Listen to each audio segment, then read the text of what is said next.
लामबंद हो गया बैकडोर भर्ती मामले को लेकर। वहीं यूकेडी ने राज्य सरकार के खिलाफ जमकर नारेबाजी करते हुए सरकार की मंशाओं पर सवाल उठाए। देखिए रिपोर्ट।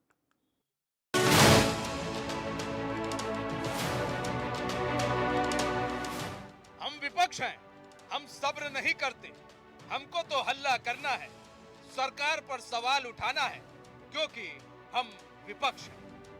उत्तराखंड में जब से घोटालों का पोटला खुला है, तब से लेकर अब तक विपक्ष कोई मौका नहीं छोड़ता सत्ता पक्ष को घेरने का। यहाँ लड़ाई लोग जनता के लिए नहीं, बल्कि राज के लिए करते हैं, क्योंकि नीतियां तो होती ही नहीं इनकी विचारधाराओं में। गलत ये नहीं कि आप बयान दे रहे हैं, गलत तो तब हो जाता है जब सत्ता पक्ष के सही कामों पर भी सवाल उठाए। उत्तराखंड में जैसे ही बैकडोर भर्तियों में गड़बड़ी सामने आई, वैसे ही विपक्ष लामबंद हो गया और सत्ता पक्ष पर चढ़ाई कर दी। काफी हंगामा हुआ, मामला सुर्खियों में बना रहा, जिसके बाद राज्य सरकार एक्शन में आया और कार्रवाई की बात कही। वहीं विधानसभा अध्यक्ष ने कार्रवाई की और विधानसभा सचिव को निलंबित करते हुए 228 पदों पर नियुक्तियों को रद्द कर दिया और इस मामले में अभी जांच फिलहाल चल रही है।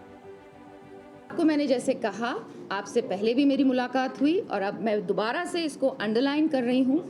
मेरी समिति का जो मैंडेट था वो केवल ये था कि नियमों के तहत ये भर्तियां हुई हैं कि नहीं। जांच पर पाया गया है कि नियमों के तहत ये भर्तियां नहीं हुई हैं, इसलिए विधानसभा अध्यक्ष होने पर मैं इन जो हमारी ये भर्तियां हैं, इन्हें मैं इसी वक्त तुरंत ही इन्हें खत्म करती हूँ, निरस्त करती हूँ।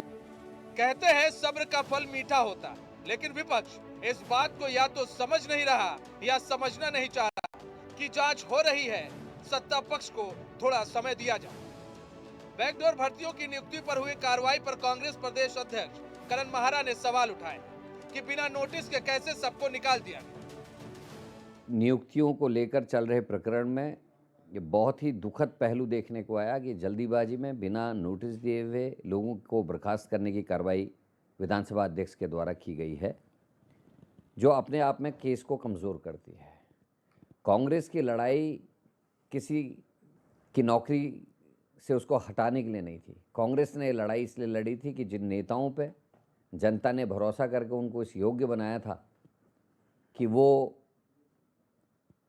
बड़े बनेंगे और लोगों को छाया देंगे बड़े वृक्ष के रूप में, वो ना करके इन लोगों ने अपने परिजनों को बैकडोर से नौकरियां दिलाने का काम किया, जिसमें योग्य बच्चे, चाहे वो लड़के हों लड़कियां हों, उनकी नौकरियां लगनी चाहिए थी।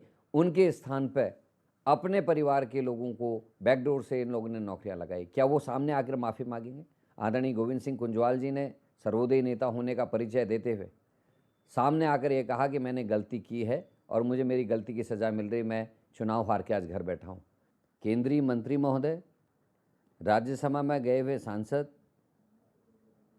महापौर ये सामने आकर माफ़ी मांगेंगे और जनता के सामने आकर जनता की अदालत में इस बात को स्वीकार करेंगे कि इन्होंने गलतियां की हैं, इन्होंने योग्य उम्मीदवारों के हकों में डाका डाला है और ये लड़ाई नैतिकता की लड़ाई है और इसको मैं लड़ते रहूँगा और बार बार जनता के बीच में इस बात को कहते रहूँगा जब तक भारतीय जनता पार्टी के बड़े लोग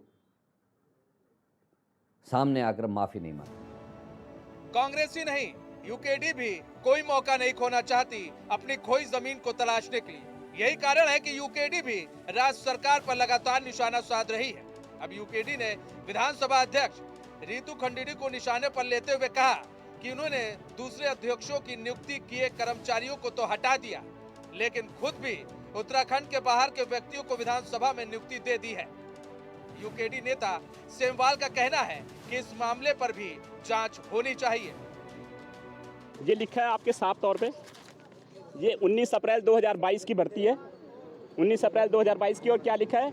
26 मार्च 2022 से तदर्थ रूप से नियुक्त किया जाता है। 26 मार्च 2022 से तदर्थ रूप से नियुक्त किया जाता है। तो भाई तुमसे पहले वालों ने भी तदर्थ रूप से नियुक्त किए, आप भी तदर्थ रूप से ही तो नियुक्त कर रही हैं। हम ये कह रहे हैं कि आपके लगाए बनाए हुए कर्मचारी अधिकारी पूरे 5 साल तक जनता के टैक्स के पैसे से तनख्वाह लेंगे 1-1 लाख रुपए।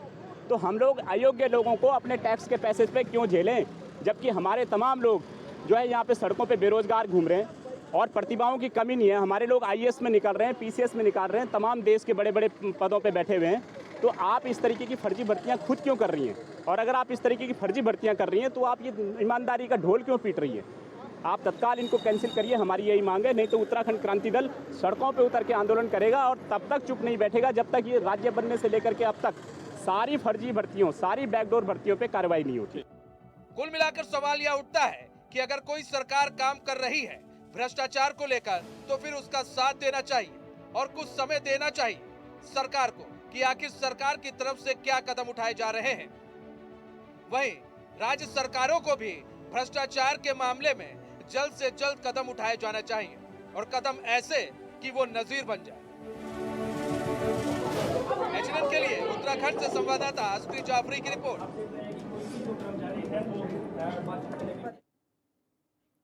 हमारे साथ हमारे संवाददाता अस्करी जाफरी लाइव जुड़ चुके हैं। अस्करी, बैकडोर भर्ती मामला, घोटाला मामला जो चल रहा है, लगातार इस पर जो सत्ता पक्ष है उस पर काम कर रहा है और नियुक्तियां रद्द कर दी गई, अभी जांच चल रही है, मामला अभी चल रहा है। लेकिन जो विपक्ष है, विपक्ष को सब्र नहीं हो रहा। विपक्ष को थोड़ा टाइम देना चाहिए सत्ता पक्ष को कि वो अभी उसको और टाइम दे कि भाई वो क्या काम कर रहे हैं और किस पर अभी गांच गिरेगी। थोड़ा टाइम देना चाहिए। विपक्ष लगातार अब लामबंद होकर नारेबाजी, हल्लाबाजी, क्या ये ठीक है? देखिए मनीष, जिस तरह से 1 महीने से भी ज्यादा का वक्त हो गया है, प्रदेश में तमाम बैकडोर को लेकर के पूरा हुल्लड़ हंगामा मचा हुआ है। तमाम जो आम जनता है या अभ्यर्थी हैं वो सड़कों पर है। इसके अलावा एक जो बड़ा रूप देखने को मिला है, तमाम विपक्षी दलों का मिला है। इसमें मुख्य रूप से कांग्रेस शामिल है और जो क्षेत्रीय पार्टी है उत्तराखंड क्रांति दल, ये प्रमुख रूप से इसमें जो है विरोध प्रदर्शन अपना जता रहे हैं, विरोध जता रहे हैं। जिस तरह से बैकडोर भर्ती को लेकर 228 जो नियुक्तियां हैं वो निरस्त की हैं विधानसभा अध्यक्ष खंडूरी ने, और इसमें जो संलिप्तता पाई गई थी विधानसभा सचिव मुकेश सिंघल की, उनको भी निलंबित किया गया। साथ ही उनको भराड़ीसैंण जो विधानसभा है वहां पर अटैच किया गया। यहाँ पर सवाल ये उठ रहा है क्योंकि जिस तरह से कांग्रेस के मौजूदा प्रदेश अध्यक्ष उन्होंने साफ तौर से कहा है कि जो तमाम ऐसी नियुक्तियां जिनको रद्द किया गया है, जिनको ऐसी तमाम जो बैकडोर भर्तियों से नियुक्त हुए थे कर्मचारी, उन पर बहुत जल्दी जो है वो डिसीजन लिया है विधानसभा अध्यक्ष ने, क्योंकि उनको थोड़ा सा वक्त देना चाहिए था, थोड़ा नोटिस पीरियड देना चाहिए था ताकि वो अपने अलग ऑप्शन तलाश सके अपनी रोजी रोटी के लिए और अलग एक ऑप्शन तलाश कर सके। लेकिन यहाँ पर एक बात ये खास देखी जा रही है, जब तक एक्शन नहीं हुआ था तब तक जो प्रदेश का मुख्य पक्ष दल है कांग्रेस बंद हो रहा था कि जल्दी जो है एक्शन करे विधानसभा अध्यक्ष। अब जब विधानसभा अध्यक्ष खंडूरी ने एक्शन लिया है तो उसके बाद भी ऐतराज जता रहे हैं कांग्रेस के तमाम जो नेता हैं। उनका कहना है कि तमाम जो नियुक्तियां निरस्त हुई थी, ऐसे तमाम कर्मचारियों को टाइम देना चाहिए था।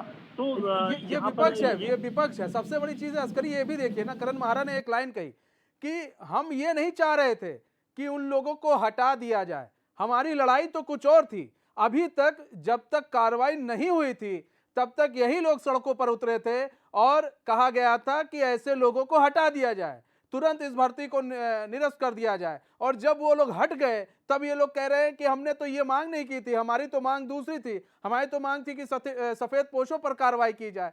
तो ये विपक्ष है। विपक्ष देखिए कितनी जल्दी पलट रहा है। बिल्कुल, देखिए विपक्ष की यहाँ पर दो राय नजर आ रही है, दो बातें नजर आ रही है।